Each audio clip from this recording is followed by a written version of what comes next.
Alright guys, here the car is right here, a 2015 Dodge Journey.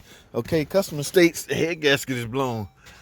How in the world would a customer know if the head gasket is blown? I do not know. I don't see any white smoke. Guys, let's go under the hood and check some things. Y'all need to be careful with taking your cars in the shop and telling people what y'all think it is, okay? Again, I don't see any white smoke. That's not a good indication. Uh-oh, reservoir low. Uh-oh, I see cooling on top of the intake. Do this have cooling down here in the normal spots? No. So how would the customer know if the car has a blown head gasket? Let's do the typical, let's see what we got here. May have some water in the oil. Uh-oh. Uh-oh. Is that a true indicator, or could water just be getting into the intake? I don't know. So I'm going to take it in the shop and do some tests. That's bad. That is a sign of, exhaust gases in the cooling system, man. It's a hashtag short video, so y'all stay tuned, man. This customer might actually be right. But again, don't go in the shop telling people what it is. Make them work for it and find out. Stay tuned. Ready, guys. Y'all saw that hashtag short video. Suspected blown head gasket. I'm assuming they basing that off here, okay? Basing that off that. The fact that there's signs of coolant or signs that exhaust gases are into the cooling system. All right, and guys, another indication of high pressure buildup, you start seeing a car with a lot of cooling system parts replaced. Always be wary of that, guys. You open the hood of a car when you see no coolant in there, the reservoir, and you see brand new parts like radiator cap, this adapter housing right here, coolant bypass valve housing, new heater hose. All of that is signs of this car experienced high pressure buildup. With high pressure buildup, the high pressure is trying to escape the system, so it's going to find the weakest point. It's going to find somewhere to come out. So obviously these things like this is the weakest point. Hoses, radiator, it's got to burst out somewhere. Even the radiator could be damaged. So what I'm gonna do, because I don't want to put this on the road, normally I would drive the car and see how fast it takes it to overheat, but I just talked with the guy. He say her insurance company sent it here because we are approved shop to do the work. So basically it was diagnosed by I guess another mechanic. I don't know. Now the weird thing about this, guys, some of y'all are gonna suspect, oh, I just need a head gasket. That's the MLS head gasket, guys. All right, attached to an aluminum cylinder head, I want to say. All right, so what y'all think gonna give out first? That aluminum, that multi-layered steel head gasket, y'all think that would give out before this soft aluminum head would?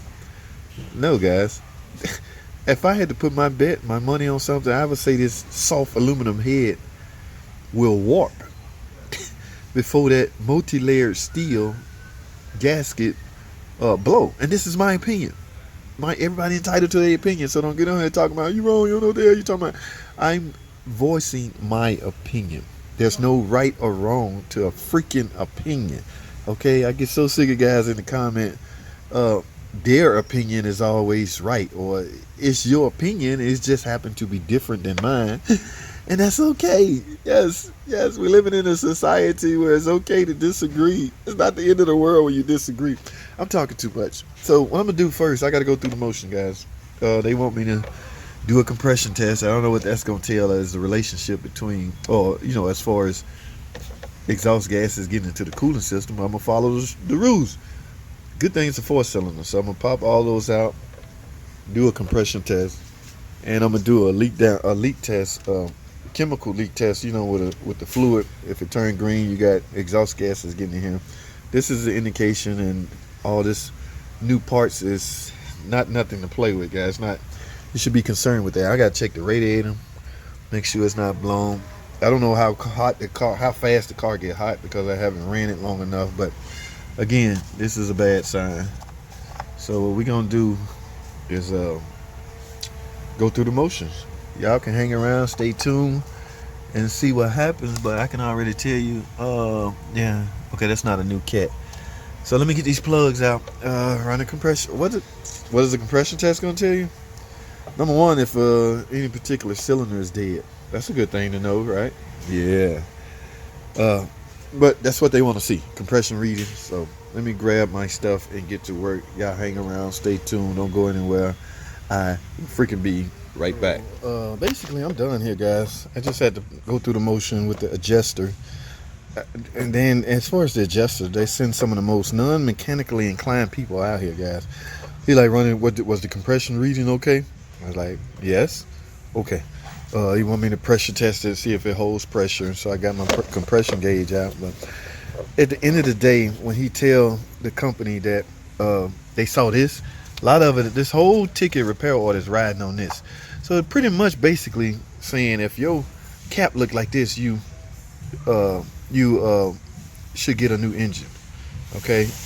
That's a crazy way to judge if you need a new engine or not. But that is an indication. Okay, this could be moisture, guys. This is an indication that exhaust gases is getting into the cooling system. So I'm basically done here. In other words, we waiting on the engine. All right. Basically, that's the whole thing. I don't even know why I spent time diagnosing something that's basically their mind already made up. So I can't change their mind. I can't bring this in here and go, oh, this don't need no engine, just need a head gasket. No, number one, I don't want to do no head gasket. Number two, the complete engine is the most risk-free thing you can do.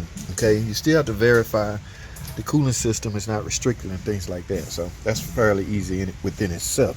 So guys, I'm gonna wrap this video up. I don't want to bore y'all, but I'm not sure you got anything out of this except for everything changes when you're dealing with aftermarket insurance and warranty companies. They got an engine on the way. How hard will it be? Fairly easy. It's a little 4-cylinder. Yes, guys, I'm gonna bring it out the top. There's no need to drop everything at the bottom when you can just drag this out of the top. That's exactly what I'm gonna do. So when you get here, I'm gonna fire this video back up. But for now, I'm gonna close this. That's all I have, guys. Thanks for watching. Alrighty, guys, I'm back at this caravan with the high mileage. Look at that, guys. 500. Let me make sure y'all see that. 521,673 miles. Yes, and I bet some of y'all thinking it's a major problem. I saw some of the comments y'all were saying like, how many number of transmissions have already been replaced? How many times has the engine been replaced? None of that, guys. This van went 536. Guess what they in for now?